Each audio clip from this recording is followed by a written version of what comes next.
Samantha हमेशा से सोचती थी कि उसके परिवार का घर साधारण था, कुछ भी खास नहीं। एक शांत पड़ोस में स्थित यह एक सफेद बाड़ और एक अच्छी तरह से बनाए गए बगीचे के साथ एक आरामदायक 2 मंजिला घर था।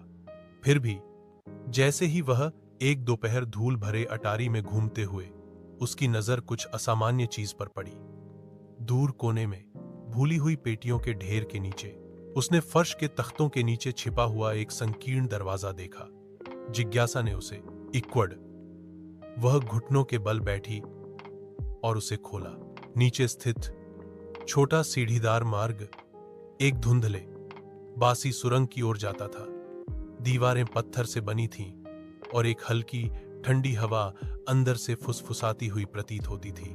दिल धड़कते हुए सामंथा सावधानी से उतरी, उसकी टॉर्च अंधेरे को चीरती हुई। सुरंग उसकी अपेक्षा से कहीं अधिक लंबी खिंची हुई थी, जो पृथ्वी के नीचे मुड़ती और मुड़ती थी। वह हिला नहीं सकी। उसे ऐसा लग रहा था कि वह अतिक्रमण कर रही है, कि कुछ उसका इंतजार कर रहा था।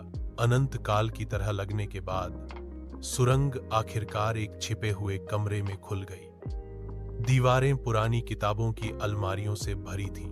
अजीब चमड़े से बंधी हुई किताबों से भरा हुआ कमरे के केंद्र में एक पुरानी मेज धूल भरे कागजात और पत्रिकाओं से घिरी हुई थी। जैसे ही सामंथा दस्तावेजों को पढ़ रही थी, उसके हाथ कांप रहे थे।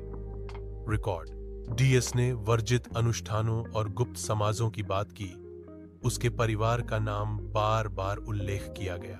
जितना गहरा उसने पढ़ा, उतना ही उसने महसूस किया कि उसके परिवार का इतिहास गहरे रहस्यों से जुड़ा हुआ था। रहस्य डीएस दफन रहने के लिए था।